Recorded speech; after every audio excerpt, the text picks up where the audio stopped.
Hi guys, I'm Matt Refghi, and this is... Joseph Pereira. We are working towards creating a YouTube web series that's about reviewing TV shows and movies. And we decided to make this video to describe our experiences in the process of making the show. We had a few attempts at filming it, nothing has been released so far, and we think that what we went through could be valuable for others, a learning experience. So I'm just going to start by first explaining the idea behind the show, where that came from, and how Joe came to be involved. So what this was, as I mentioned, is it's a review show for TV shows and movies. At the moment, we intend to review a particular TV show known as The Walking Dead. Where this all came from is that I was just regularly contacting friends and actually talking to them about what I felt about TV shows and movies. And in doing so, I often found myself listing pros and cons, as you would expect in any typical review, but also going into the depths of the storyline and sometimes noticing that things that happen in the TV show are sometimes a little too convenient. And what I mean by that is really moments where something happens that's really unlikely to occur in real life, and yet happens in the TV show and affects the show in a negative way. Yeah. You've experienced this before? Yeah, seriously. Sometimes in movies you just wonder, well, you don't actually wonder, that's a thing. You're just like, whoa, that would never happen in real life. And that's just too convenient. It just ruins it. So we're saying too convenient here because the show is called All Too Convenient. And from discussing this with, from talking to people and finding that very often I would say too convenient, I realized that, All Too Convenient would be a good title. And so that was the idea, a review show. It was originally just supposed to be me. But then I eventually brought it up to Joe here. Yeah, I like the idea. I loved it. And I also like watching movies and reviewing them, talking about it with Refghi. So it was perfect. Yeah, so it seemed like a good moment to include Joe in something I was doing, and we always get along, so I thought it'd be a good dynamic for a web series. Yeah. And that's largely how we got started. Now we'll get started, we'll explain the first attempt, which is, has its share of comedy and yet learning experiences as well. So, all right, so how it started is... Well, we started off, we knew we needed good equipment. Well, not good equipment, but at least, better than just a camera microphone. So we went to bought a couple of lavalier mics, these mics. And that just gave us pretty good sound right from the start. We put them on 2 separate channels to really be able to hear each person on the different sides, and that was pretty cool. And there's a really overpowered mixer behind all this, right? Yes, we actually borrowed a 14-channel Mackie mixer. It's great. It's just such an overkill for what we're doing. We're basically using 2 mic inputs and the output. That's it. 14 channels. I guess we're ready for live bands and stuff like that, right? Yeah, exactly. We could actually record a band with this thing. It has mic preamplifiers and everything with XDR, and it's just great. So that's the audio. We enjoy it. I think it's definitely adds more quality to the sound compared to the camera, because the camera itself is usually far from the scene. And usually far, and you hear the echoes, and both voices are mixed. There's a lot of noise because you have to boost up the gain to get the proper sound levels because of the distance again. So yeah, having the mics close to us, we first of all reduce noise by a lot because it's so much closer to the source, and you can play around with it so much easier. You can just put, mix both mics on the same 50-50 left and right, or just have them separate, 100% left, 100% right, and it gives a nice effect. You can play with it. Yeah, so definitely the way we want to go with that. There were other elements too, like we needed batteries for the camera, and because we had no constant source of power, and that required multiple batteries and switching them out. Not great, but for a first attempt, multiple batteries was our approach. And that turned out not to be too great because when we get up and go change the battery, well, we didn't really maintain the same position on the chairs or at the table. It wasn't too great. The set itself would maybe pan or tilt, because manipulating the camera while it's recording is not the best thing. or Yeah. even between scenes. But I have to mention, for the first attempt, we weren't doing anything advanced. We had no script. We just showed up and said, let's try and improv this. And, it doesn't work that way. It didn't work. We sat there repeating lines, and we had the camera just recording. We just sat there repeating lines in an attempt to come up with the lines. But it's like we were working on them on the fly, having to try them a bunch of times. And then finally we got it, but the time it took, it's like, come on, just write this. So after the first attempt, it was, the conclusion was, we need a script. Yeah. So we went with the script. Matt actually wrote the script, the lines. But hold on, let me just wrap up the first attempt. So apart from that, we went for the script. We'll get to that. But apart from that, we had set up construction lights, which we actually still use. Yes. Those are good. We set up a large gray foldable table. It was good. It was good. But maybe a bit too, I don't know. Bland? Bland, yeah. Bland, yeah. So definitely bland, and the wall behind it was supposed to be blue, but it didn't turn out to be blue. It was just gray, because it's a very light blue, and in the video it just turned out gray, even after color correction and everything. It wasn't notable. It wasn't noticeable enough. So everything just looked gray, and it was very... We had also hoped that maybe it would serve as a green screen. No. Yeah, because it no. blended with our faces too much and the table, and it was just a bad idea. It was too gray. So that's that. We also had a laptop on the desk, and it was just out of sight. Very clever, just out of sight. But that clever part, bad idea again, because... On a couple of the takes, we could actually see the corner, which we couldn't see on the camera. But it seems that the camera only displays the safe frame, which is what you tend to keep during video editing. But since we're not there yet, we could still see... We didn't want to resize the video, and we could still see the corner of the laptop. So we had to throw that away. We just had to... Unfortunate, but it's a good lesson. They popped into certain shots. And also the laptop is necessary for the audio recording. That's why it was there. But we learned to change that later on. So we realized the need for a script. Improv didn't really work very well. And that leads us to the second attempt. And as you mentioned, we had a script. That was the biggest change. Go ahead. Yeah. Well, Matt had to write the script. And, of course, I had minor modifications to suggest, and it was pretty good from the start, but when we filmed we realized something else. Well, we've realized many things, but among them is the fact that from a writing perspective, me writing both our lines was not great, in that Joe's lines didn't feel like it was coming from Joe. So that was more difficult from him. He kind of had to act purely, whereas... Exactly, I just had to not throw up the lines, but deliver them, and just memorize them, say them. It didn't feel natural. I wasn't really saying what I thought in my head. But we had discussed... We both watched the show together. It was our feedback combined, but because... The words, not the content, but the words themselves were not mine. That's the difference, the big difference. Yeah. So that was difficult for him. He made changes as well. We made changes in person. We determined, but ultimately what it came down to is I realized that this writing is very different from what I do normally.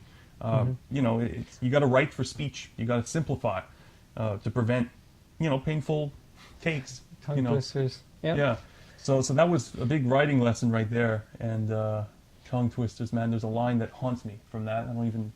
Anyway, it's probably deep in the back of your mind, and you'll remember for a while. No, I remember it. Well, I remember some parts of it. It was just... Let's not say it, but if we have it, we'll put it up. We'll put a clip up, okay? Yeah, it would have actually been more interesting if she had been a feared human. That would have given us some insight into the transformation process early on. Why? Sorry.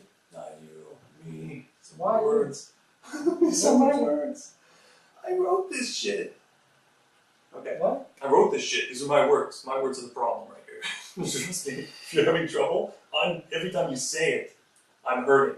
Because I know how rough it is to read and how badly worded it is in this example. No, it's very well Thanks, but All right, so apart from that, the camera was filming nonstop, so that was the same approach as we're doing now or other moments.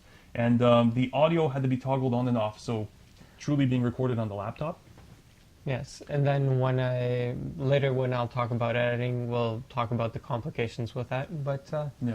yeah, From a battery perspective, we had 3 of them at that point for the second attempt, 3 of them, and they lasted only 45 minutes per battery. That's not very long when you're filming nonstop.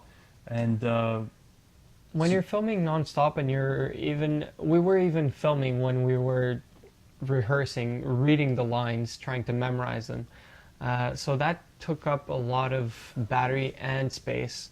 That was basically useless in the end because it wasn't going to be taken yeah. anyways.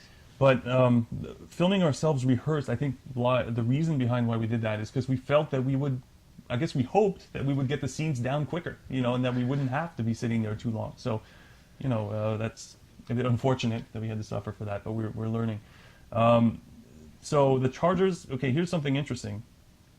So we had battery issues. And Oh shit. This is what happens when you don't actually silence your phone and you know that you should be filming, and oh my god, telemarketers, that's great. what I Anyways. do is I actually mark them as dirty marketing companies. That is great. I And then should the do phone comes up and I know to avoid them.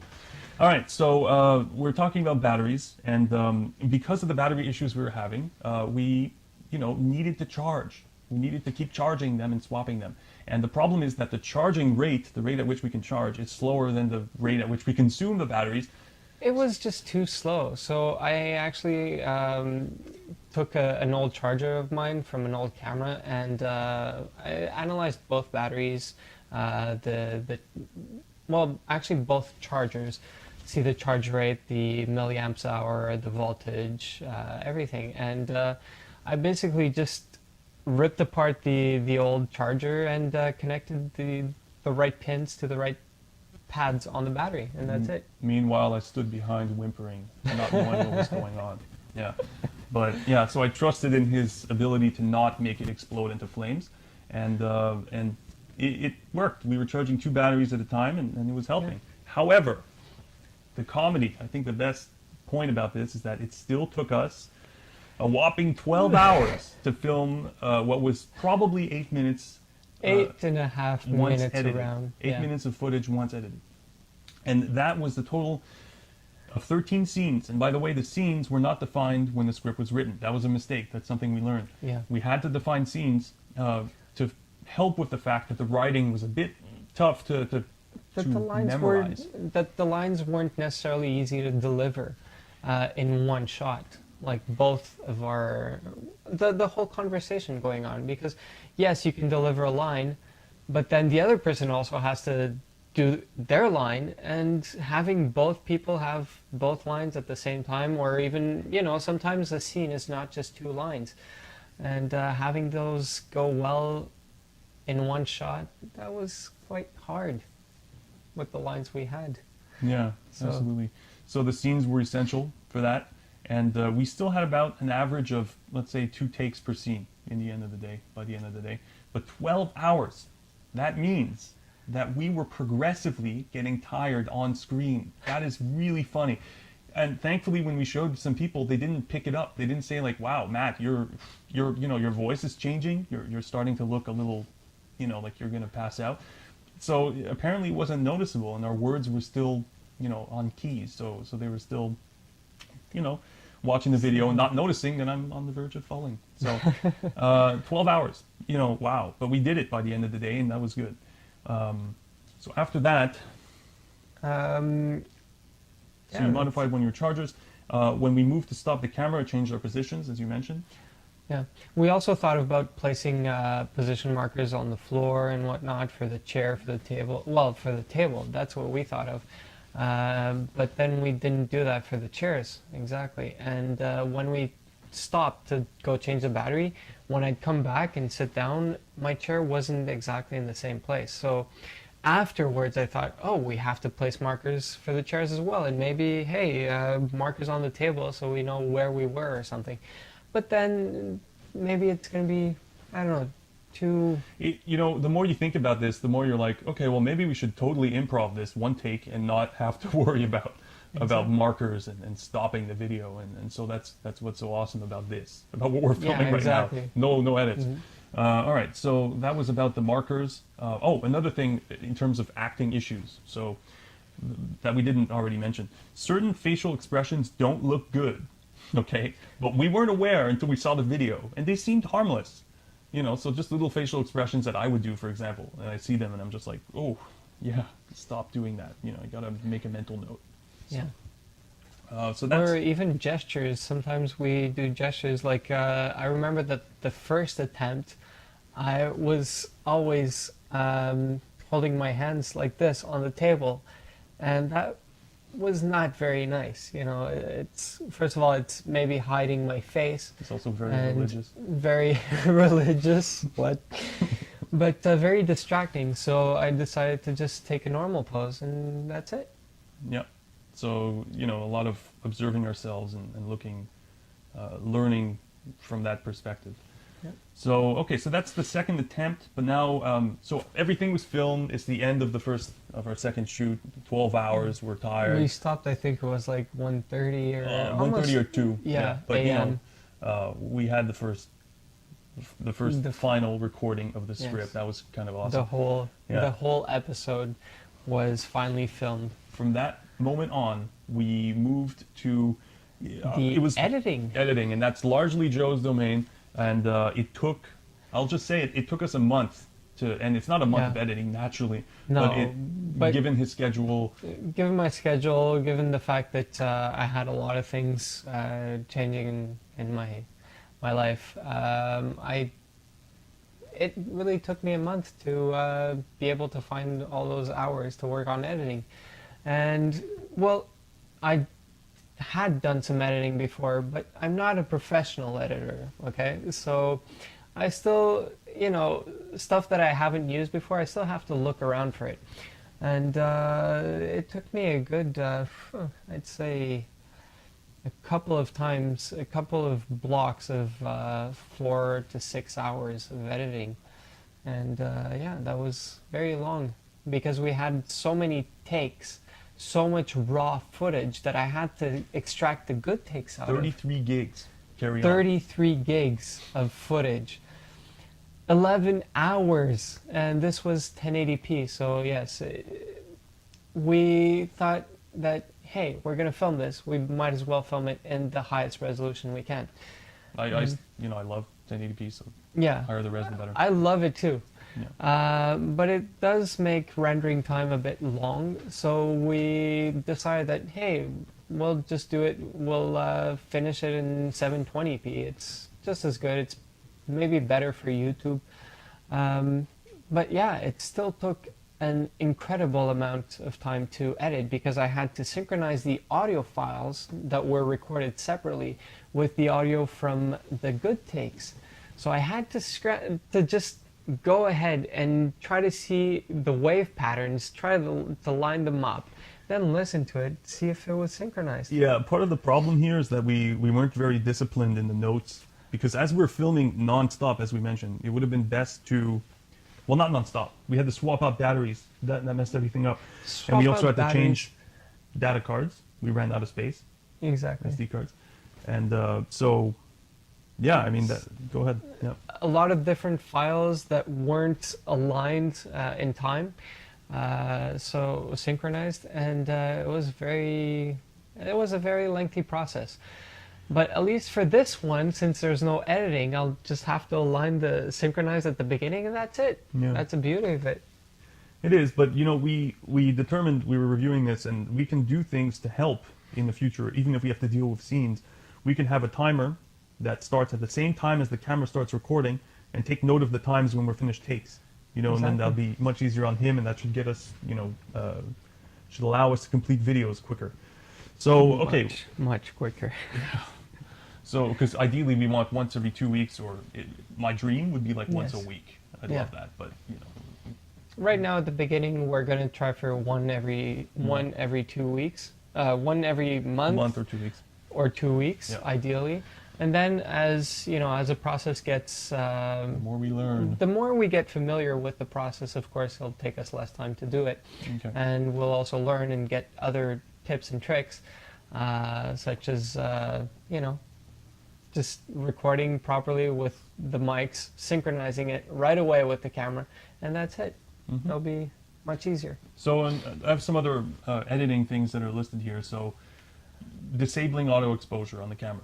That was, yes, that was also another problem with having to change the battery. Since we were changing the battery and stopping the recording and starting it again, the auto white balance and the auto exposure, all that would change from scene to scene. So I had to correct for those during the editing. I had to make it so that the takes wouldn't look like the background wouldn't look different or darker or lighter, so that was not easy. I have to mention, even in the finalized video, there were imperfections. You notice Yes. the colors change, and that's unfortunate. So again, improv, what we're going to try that and see if we can do it in one shot, or if the camera allows, disabling auto exposure. Yes. Yeah. And disable image stabilization is something you mentioned as well. Yes, because one of the things with the Sony camera is that it has the image stabilization, right? So what happens... If I'm not mistaken, is that the fact that it kind of shifts a little bit as you're watching it, very slightly? Yeah, because if things move in the camera, it tries to stabilize the picture against those things. That's mostly when you're, for example, if you're walking and filming something at the same time, well, it's going to see that you're swaying, so it's going to try to balance everything out. So it shifts the image so that it's constant. Some parts of the image are constant. Well, but given that we have a giant tripod and that it's securely placed, there's no need to there's no need to stabilize, that, but and I it just didn't. distracts. We Yeah. didn't find how to disable it yet. Not even sure that We the camera didn't, supports yeah. it. And by the way, the software that we use to edit, Sony Vegas. Vegas Movie Studio HD. Yeah. So that's what we're in. And the camera is a Sony WX5, DSC WX5. Yeah. Very nice because it does 1080p Yeah. filming. It's Uh, pretty damn good. It's nice. It has a flaw, I'm just going to mention very quickly, is that it's a wide-angle lens. So if you don't zoom in, it's going to try and get more of the world, and what happens is it starts warping along the edges. And Yeah. I hear that this is common for these new cameras, but you zoom in a little bit to 1.2 or 1.4 times, and the effect goes away. That's gone. So it's Yep. fine. All right, so that's largely the editing things, Yep. I think. A lot of the times we had to cut takes, like we had to put scenes together, and we realized that we had improperly separated scenes. Like there are certain parts of the dialogue that needed to be in one large scene, but we had split it into two smaller scenes, and that had an effect because whenever we reach the end of the scene, we have to like reach a neutral position and to try and help Joe later For editing. when he's editing. And you can never get the same position. We're not No. robots, so Yeah. that's definitely tricky.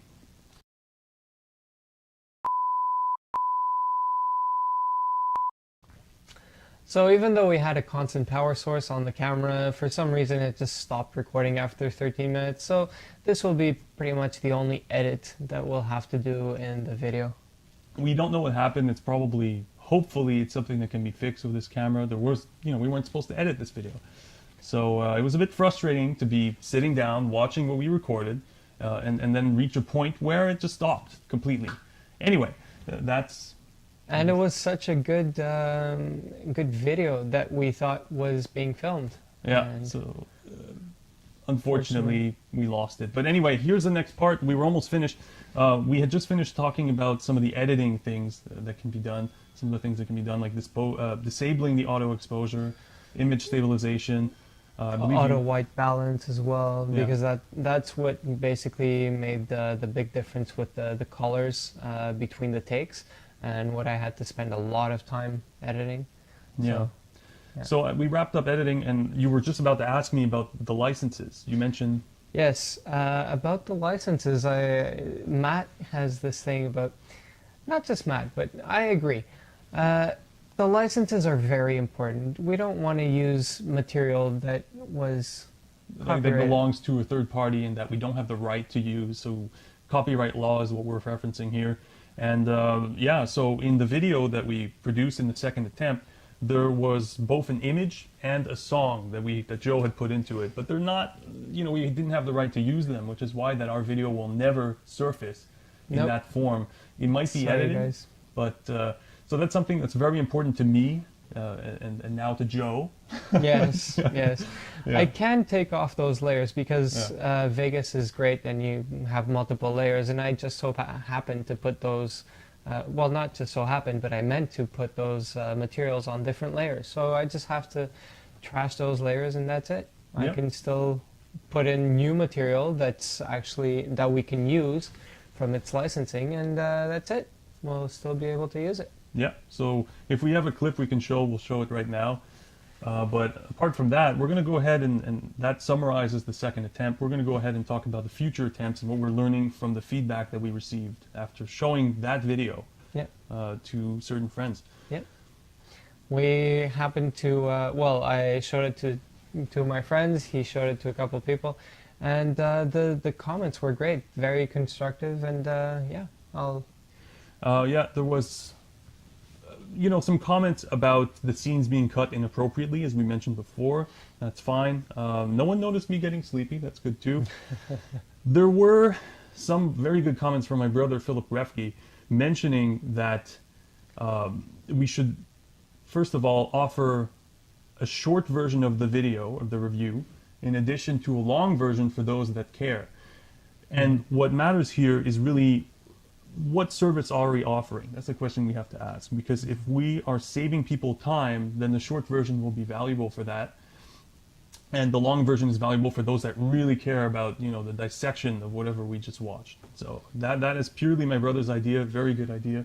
yeah, very good. Another idea, well, another comment was pretty much recurrent from all three people, was that, actually no, sorry, I think Phil didn't mention it, did he?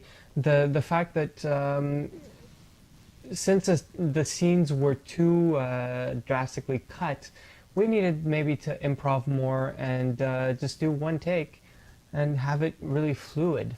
One take won't necessarily work for everybody, but it's definitely something that seems to be more in line with what we're doing, you know, because it ensures natural speech, you know.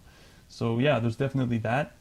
He also mentioned, you know, I'll let you explain this, but the enforcing some sort of a standard when it comes to the length of the video compared to the length of the medium. Yes, for example, if if the video that we're reviewing is only an hour long, well, we shouldn't be reviewing it for half an hour, of course.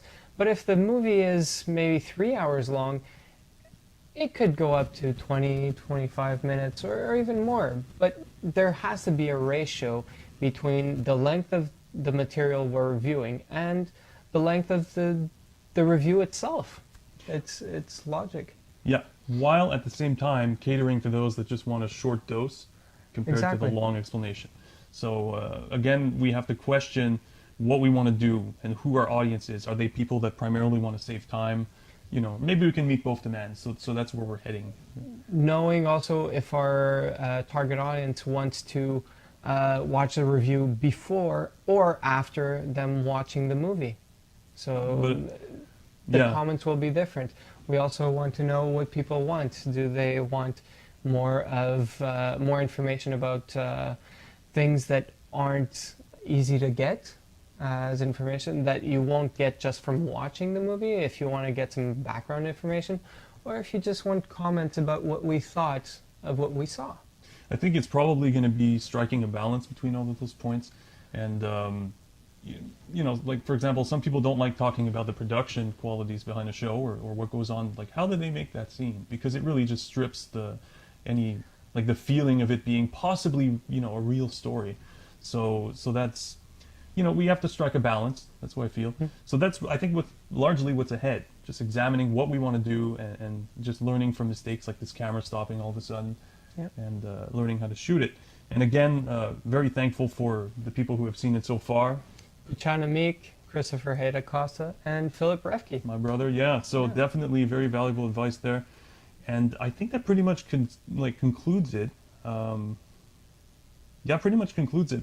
So what this channel is all about, with the name Learn All the Things, is about learning everything. We just enjoy learning. Yeah. And right now we're into web series and we're into editing and stuff like that. And of course, that is a Ali Brosh reference. Yeah. Hyperbole and a half. Big fans of her. Yeah, Yes. very big fans. So And we just want people to learn a lot. a lot. Anyway, yeah, so definitely that's what the channel's all about, and we'll probably come back with more information as we progress towards the first actual episode of this web series. Yep. So yeah, So thanks that's- guys. See you later.